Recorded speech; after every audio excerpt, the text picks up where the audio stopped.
भगवान श्री कृष्ण ने उद्धव जी को कर्म योग का ज्ञान दिया।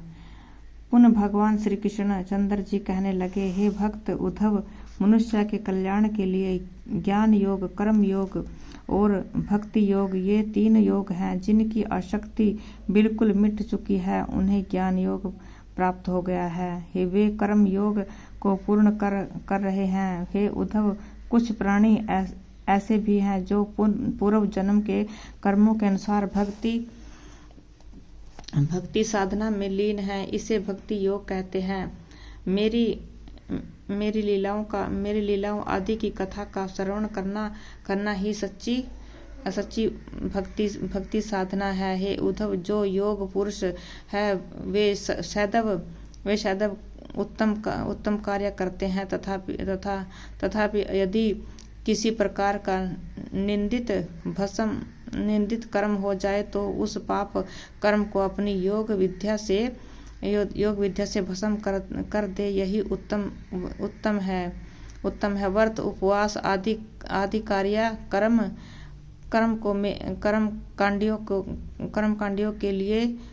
कांडियों के लिए होते हैं, योगी के लिए नहीं।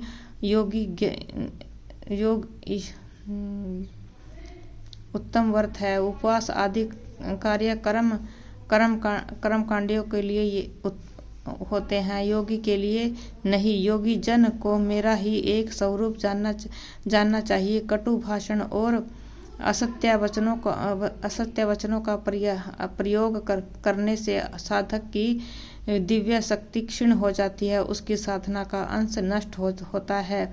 अहंकार से प्राणी दोनों लोग बिगड़ते हैं।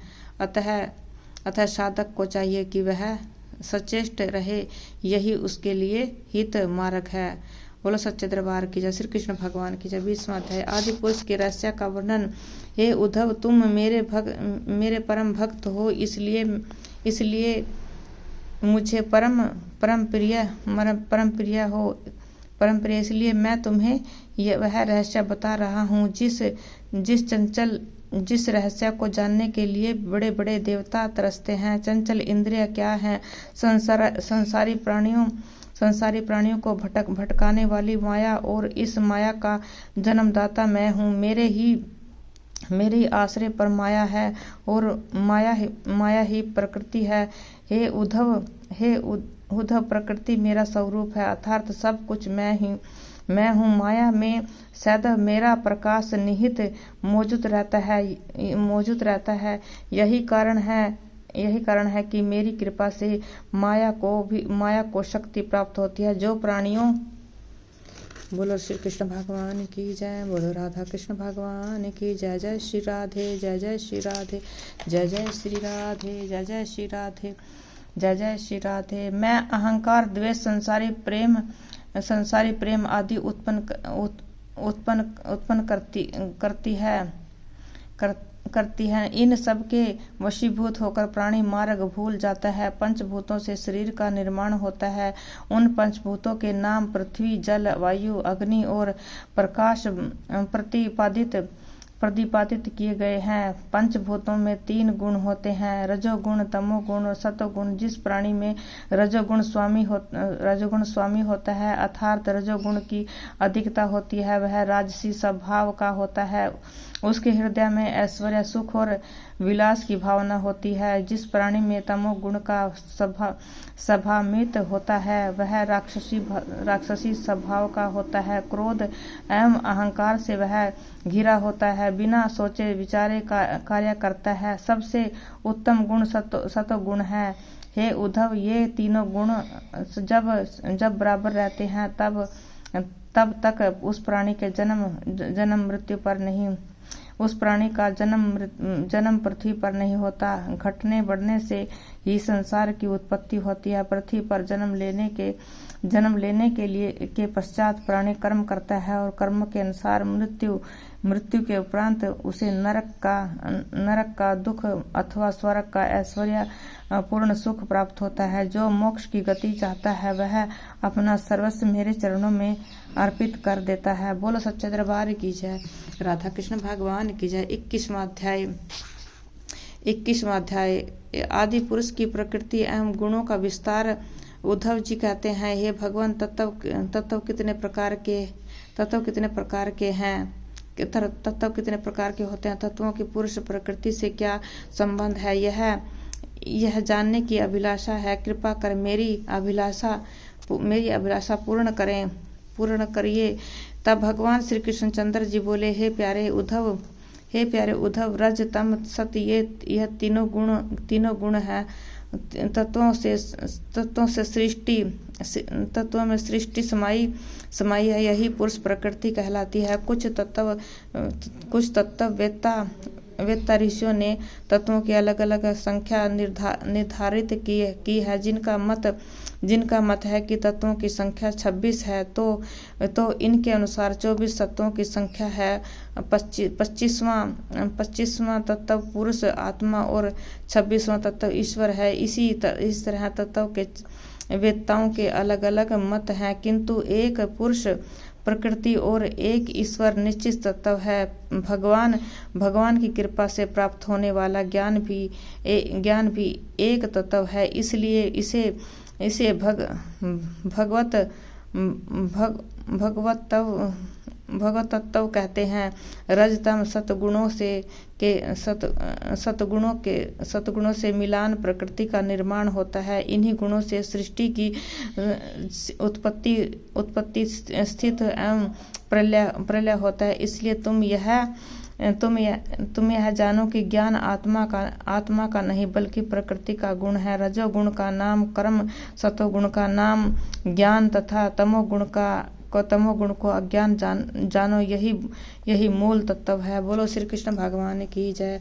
बोलो राधा कृष्ण भगवान की जय। जय श्री राधे, जय श्री राधे, जय श्री राधे, जय श्री कृष्ण। राधे कृष्ण राधे कृष्ण। लोभी ब्राह्मण और राजा पूर्वा की कथा। हे उद्धव, मैं तुम्हें एक लोभी ब्राह्मण की कथा सुनाता हूँ। जो धनिक तो था, परंतु स्वभाव से अत्यंत कृपण था। उज्जैनी नगर में रहने वाला एक कृपण ब्राह्मण ने व्यापार करके बहुत साधन एकत्रित कर लिया, किंतु कभी अपने कुटुंबियों को खर्च करने के लिए नहीं देता था। द्वार पर आए हुए भिक्षुकों को डांट कर फटकार कर भगा देता था। ब्राह्मणों को दान देने की बात तो दूर, मीठे स्वर भी बात नहीं करता था। उसके रुक जाने करता था। ब्राह्मणों को दान देने की बात तो दूर, मीठे स्वर में बात भी नहीं करता था। उसके स्वभाव से भाई, बंधु, स्त्री, पुत्र, नौकर आदि सभी दुखी थे। उस वंचित धन का वह स्वयं तो उपयोग करता था, स्वयं उपयोग करता नहीं था। अतः एक समय ऐसा आया कि उसके पास अधिक धन संचित की बात होने की बात चोरों को मालूम हो गई और रात्रि काल में आकर सारा धन चुराकर अपने साथ ले गए। वह ब्राह्मण जब सुबह सोकर उठा तो उस दृश्य देखकर हाय हाय करके पछताने लगा और अपने मन में विचार करने लगा कि जिस धन के लिए मैंने रात दिन परिश्रम किया वह धन नष्ट हो गया। मुझ जैसा पातकी कौन होगा। यदि उस धन को मैंने धर्म कार्य में खर्च किया होता तो पुण्य फल प्राप्त होता, परंतु किसी अर्थ का न हुआ। यही गति इस तन की भी होती है। जब उसके मन में इस प्रकार के विचार आए तो वह घर बार त्याग कर निकल गया। भिक्षा से जीवन गुजारने लगा। संसारी वस्तुओं से मुख मोड़ लिया तथा अवधूत बनकर स्वच्छंद होकर पृथ्वी पर विचरण करने लगा। यही गति राजा पूर्वा की हुई। राजा पूर्वा की आसक्ति इंद्रियों में थी। उन्होंने गंधर्व लोक की अत्यंत सुंदर अप्सरा उर्वशी से प्रीति की और हजारों वर्ष वहां रहकर विषय भोग से प्रीति भोग किए, किंतु विषय भोग से उसकी इच्छा तृप्त न हुई। एक दिन एकांत में राजापुरा बैठे हुए थे। उस घड़ी उर्वशी उनके निकट न थी। वे सोचने लगे कि मैंने काम के वशीभूत होकर हजारों वर्ष तक संसारी सुखों को उपभोग किया है, किंतु इंद्रियों की वासना पूर्ण न हुई है। इससे यह विदित होता है कि प्राणी जितना अधिक सुख भोगता है, कामेच्छा उतनी ही तीव्र और मन चंचल होता है। आग में घी डालने से ज्वाला प्रचंड होती है। अत्यंत ज्ञानी एवं प्रतापी राजा का पुत्र भी प्रतापी राजा का पुत्र भी माया चक्कर में होगा। एक स्त्री के वश में होकर अपने कुल की चक्कर में फंसा पड़ा है। मुझसा ज्ञानी और मंद बुद्धि न होगा। एक स्त्री के वश में होकर अपने कुल की शिक्षा मर्यादा का उल्लंघन कर रहा हूँ। भोग विलास संसारी सुख है। भोग विलास एवं मर्यादा का उल्लंघन कर रहा हूँ। भोग विलास संसारी सुख है। जो कामी पुरुष होते हैं वे अपना तेज बल और खो देते हैं। मैं सातों द्वीपों के राजा का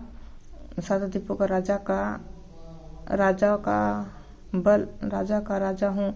सहस्त्रों राजा मेरे अधीन हैं। इंद्र भी मुझसे युद्ध से घबराता है, किंतु मेरी बुद्धि इतनी कुंठित हो गई है कि एक स्त्री की प्रीति में पड़कर सब कुछ भूल गया। मेरे लिए यही उचित है कि संसारी सुखों को त्याग कर श्री नारायण के चरणों का ध्यान करूं। जय बोलो श्री कृष्ण भगवान की जय।